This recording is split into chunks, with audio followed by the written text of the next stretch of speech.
Praise the Lord, জয় যিশু। স্বর্গীয় পিতা বলছেন, এত চিন্তিত হও না জগতের বিষয়গুলো নিয়ে। তোমার শুধু একটা জিনিসই প্রয়োজন, সেটা হলো পবিত্র আত্মা।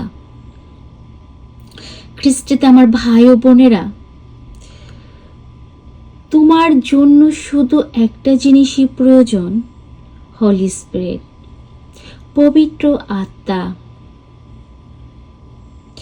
আসুন আমরা একসাথে বলি, পবিত্র আত্মা, আমি তোমাকে ভালোবাসি, তুমি আমার ভালোবাসা হও। পবিত্র আত্মা, আমি তোমাকে ভালোবাসি, আমি তোমাকে চাই। পবিত্র আত্মা, আমি তোমাকে ভালোবাসি, তুমি আমার ভালোবাসা হও। পার্থিব জীবনে আমরা ক্লান্ত, তাই ঈশ্বর তোমাকে এই মেসেজ দিচ্ছে, তোমার কি প্রয়োজন? আসলে আমাদের কি প্রয়োজন? লুক 11:9 থেকে শুনি। তাই আমি তোমাদের বলছি, যাচনা করো, তোমাদের দেওয়া হবে, খুঁজো, তোমরা খুঁজে পাবে, দরজায় ঘা দাও, তোমাদের জন্য দরজা খুলে দেওয়া হবে। কেননা যে যাচনা করে সে তো পায়, আর যে খোঁজে সে খুঁজে পায়, আর যে ঘা দেয় তার জন্য দরজাটা খুলে দেওয়া হবে। তাহলে আমরা কি চাই? আমরা চাই প্রভু, ভালো একটা দেশে যেন যেতে পারি, ভিসা চাই, ভালো একটা ঘর চাই, একটা গাড়ি চাই, সন্তান চাই, এবং ভালো চাকরি, ভালো খাবার, ভালো পোশাক, ছেলে মেয়েদের জন্য উন্নত দেশে পাঠাবার জন্য ভিসা, সুস্থতা, পৃথিবীতে যেন ভালোভাবে জীবনযাপন করতে পারি সে অনুগ্রহ। আমরা চেয়েই থাকি পার্থিব জীবনে যা কিছু প্রয়োজন। খ্রিস্টে আমার ভাই ও বোনেরা, আমি একটু গভীরভাবে বলছি, আসলে আমাদের কি প্রয়োজন? আমিও বলে থাকি, সুস্থতা দাও প্রভু, এটা দাও, ওটা দাও, কিন্তু আমাদের শুধু একটাই প্রয়োজন, এবং সেটা আমাদের পার্থিব জীবনের আমাদের পিতা আমাদের ভালো খাবার, রুটি, ঘর, সুযোগ সুবিধাগুলো দিয়ে থাকেন, কিন্তু তোমার স্বর্গীয় পিতা তোমাকে কি দেবেন? আমরা বাইবেল শুনি 11 থেকে,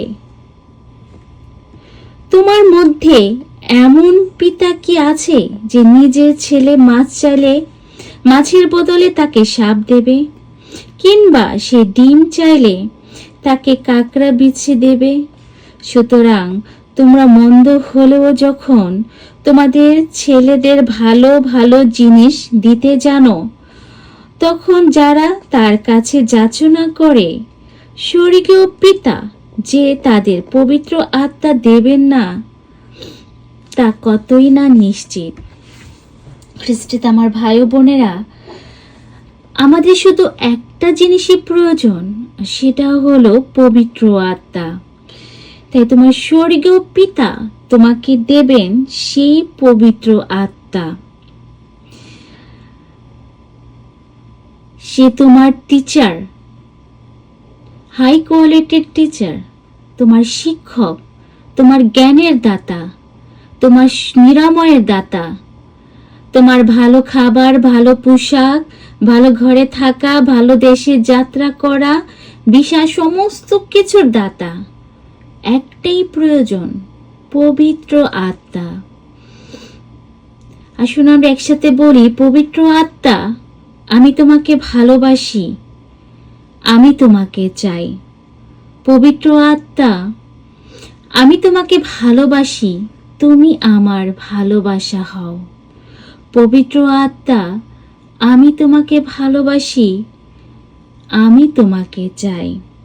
তাই আমার স্বর্গীয় পিতা খ্রিস্টতে আমার ভাই বোনেরা আমাদের দিতে চান সেই পবিত্র আত্মা, সেই জ্ঞানের আত্মা, যারা তুমি জীবিত থাকবে আধ্যাত্মিক জীবনে এবং পার্থিব জীবনও তুমি চড়তে পারবে উপর স্থানগুলো।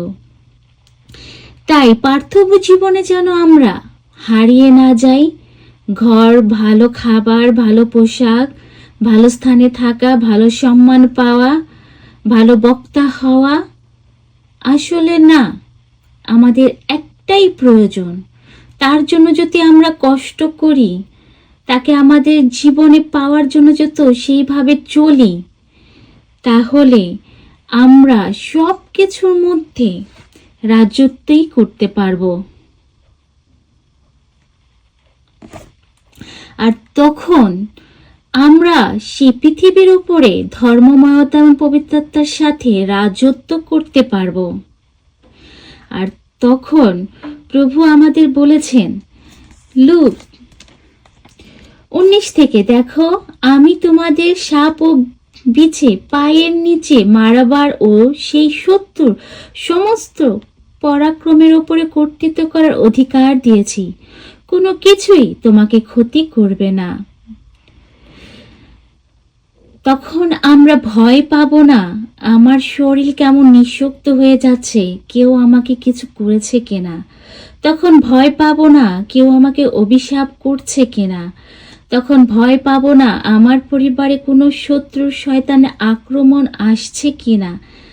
কারণ তুমি যখন পবিত্রতার ধর্মময়তার সাথে চলবে, জীবনযাপন করবে, তখন এই বাণী তোমার জীবনে তীরের মতো কাজ করবে। আমরা প্রার্থনা করে থাকি, প্রার্থনা ফল পায় না। আমরা সুস্থতার বাণী বলে থাকি, নিরাময় পাই না। কেন না?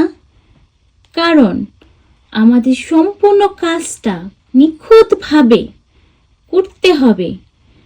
আর সেটাই হলো সে পবিত্র আত্মাকে গ্রহণ করা, তাকে পাওয়া, তার প্রতি ভালোবাসা তোমার থাকতে হবে এবং পবিত্র আত্মা তোমার ভালোবাসার ব্যক্তি হতে হবে।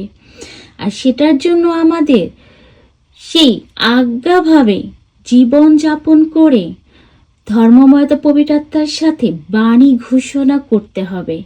আর তখনই সে পবিত্র আত্মার কাজ আমাদের জীবনে সাফল্যভাবে চালিত থাকবে। তখনই আমরা ঈশ্বরের সঙ্গে যুক্ত থেকে নিজেকে, অন্যকে সমস্ত শয়তানের শত্রুর হাত থেকে রক্ষা করতে এবং আমরা সে পথে চলতে পারবো। তাই খ্রিস্টতে আমার ভাই বোন, ঈশ্বরের সন্তান, আমরা শুধু একটা জিনিসই চাইব, পবিত্র আত্মা। তার সাথে যুক্ত না থেকে তুমি কিছুই করতে পারবে না।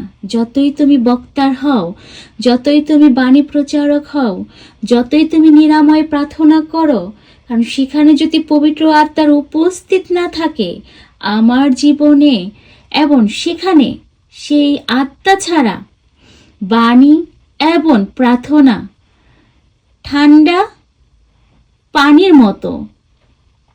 আগুন জ্বালাতে হলে ভিতরে এবং বাইরে সে পবিত্র আত্মাকে জীবনে স্বাগতম, আহ্বান জানাতে হবে এবং সে যেন আসতে পারে। আমাদের অন্তরে তার জন্য জায়গা পরিষ্কার রাখতে হবে। আর তখনই আমাদের কাজকর্মে, আমাদের মিনিস্ট্রিতে, আমাদের সংসারে, আমাদের কাজের জায়গায়, আমাদের জীবনে প্রবাহ নদীর মতো তার স্রোত বয়ে চলতে থাকবে।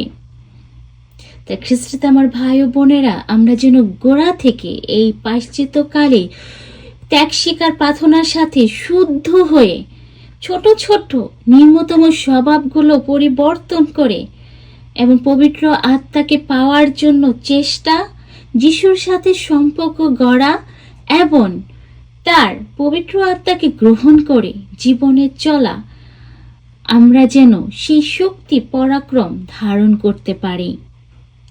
ঈশ্বরের সন্তান, তুমি ঈশ্বরের সন্তান, তাই তার সন্তানের মতো উপযুক্ত সম্মান এবং শক্তি এবং করুণা এবং অনুগ্রহ নিয়ে যেন আমরা চলতে পারি, যেন তোমার কথায়, তোমার কাজে, তোমার জীবনযাপনে ঈশ্বরের উপস্থিত অন্য ব্যক্তি দেখতে পায়, বুঝতে পায়। যীশু খ্রিস্টের বাণী এবং ভালোবাসা তোমার জীবনে পূর্ণতা নিয়ে আসুক। জয় যীশু।